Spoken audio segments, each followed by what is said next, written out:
Hi everyone, welcome to the video. Today I'm going to discuss the leaky gut syndrome, what it does to the body, its causes, its symptoms, how you can find out if you have a leaky gut, and finally I'm going to give you a few tips on how you can manage it. The leaky gut syndrome is a condition that has been worked with by nutritionists for a very long time. Hippocrates, the father of medicine, used to say that all disease starts in the gut. He was not wrong. The gut plays an important role in our well-being. First, it is the second line of our immune defense. So any pathogen that you ingest, that you inhale, is going to be fought by the immune response that it's in the gut. The healthier the gut, the healthier and the quickest the immune response. The second role of the gut is that it breaks down the food that you ingest and it absorbs the nutrients coming from the food that you have ingested so that the body can function properly. But these two most crucial roles can only be performed by the gut if it's healthy. What makes a gut unhealthy? Very simple: poor food choices and poor lifestyle choices. You see, when we're making poor lifestyle and food choices, then our body gets progressively inflamed. The gut gets inflamed. The more the gut is inflamed, the less it can perform the roles that it should. So what is a leaky gut then? Well, it's very simple. We have a lining in the intestine and in the stomach. This is a protection against toxins, parasites, pathogens, etc. If our body is getting more and more inflamed, this protection lining is starting to crack. Now, this protection lining is made of cells that we call epithelial cells.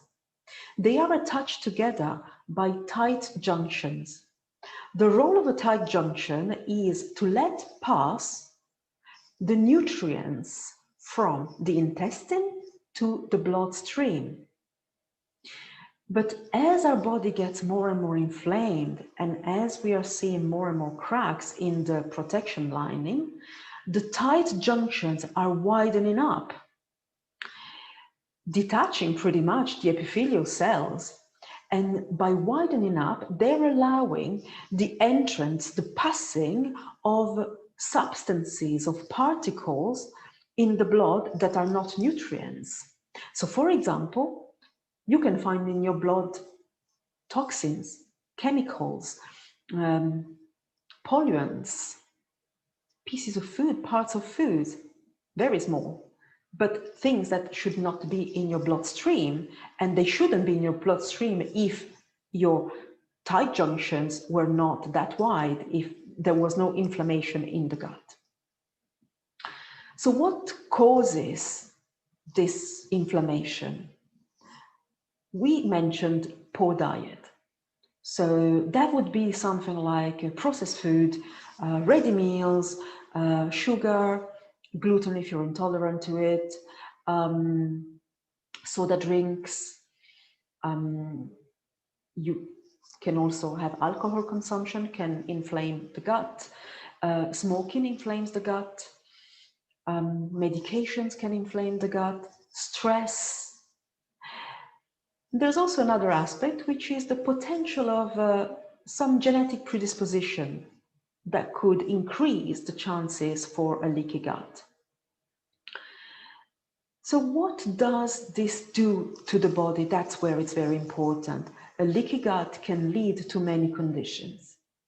These can be things like IBS, IBDs like Crohn's disease, ulcerative colitis, headaches, migraines. It can cause skin issues like eczema, psoriasis, acne, but not only, it can also lead to autoimmunity. So conditions like rheumatoid arthritis or Hashimoto's, lupus as well. So you have an array of conditions that can be, derived from a leaky gut syndrome. So how can you test to see if you have a leaky gut or not? It's simple. There are in the market some non-invasive tests that you can take at home. They can be very quickly to do. Usually they are breath tests, saliva tests, or stool tests. One of them is called the lactulose mannitol test. And that's a very interesting one because it allows a nutritionist to understand how big is the gap between your epithelial cells. So that gives an indication on how big are the particles that actually pass from your intestine into the bloodstream. There's another test, which is a comprehensive stool test that gives information on how your leaky gut is, but not only. It gives information on how big is your inflammation, how your digestion performs, what kind of vitamins, minerals, amino acids you're able to digest, to process. It gives information on bacteria to see if you have some parasites in the gut. And also to understand your microbiome, if the diversity really of your microbiome, so the good bacteria, the good gut. So there's another test that you can do is the IgG intolerance test that gives an idea on how, how your allergies are, how your intolerances are. That gives an information to nutritionists on how your leaky gut is, how your gut is performing, if there is a leaky gut or not.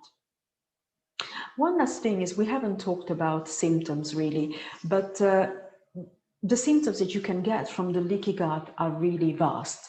So they could be symptoms like belching, bloating, abnormal bowel movement, ulcers in the stomach, for example. You can get like acid reflux, muscle pain, joint pain. Of course, we mentioned migraines and headaches, but many more than that. So it's really an array of symptoms that you can get with the leaky gut. So what can you do to manage it? So the one thing that you can do is, first of all, stay tuned, because in the next few videos, I'm going to give you a protocol, a step-by-step protocol to show you how you can reduce your leaky gut and reduce the symptoms that you may have if you have the conditions that I've mentioned previously. In the meantime, what you can do is look at your current diet. Take notes, look, take a food diary to see what is your usual consumptions. And from that, try to introduce healthy food like fish, salmon, mackerel, sardines. They're very, very oily and nice food to introduce, and they help the gut. Vegetables, don't forget your vegetables, at least 3 portions a day.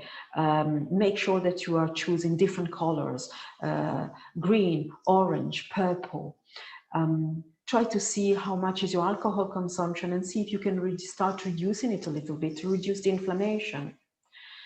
So these are also another thing. Try to reduce your processed food if you are taking any. So these are a few things that you can do right now, as of tomorrow, once you finish this video, to see, if you can reduce your inflammation. Now, as I said, stay tuned, because I'm going to give you a 5-step protocol in the next few videos on how to manage your gut and heal it and become healthy again. In the meantime, I'm going to ask you, if you like the video, just give it a thumbs up. And if you like it even more, just subscribe to the channels, because we're going to have many more videos coming up. So thank you very much.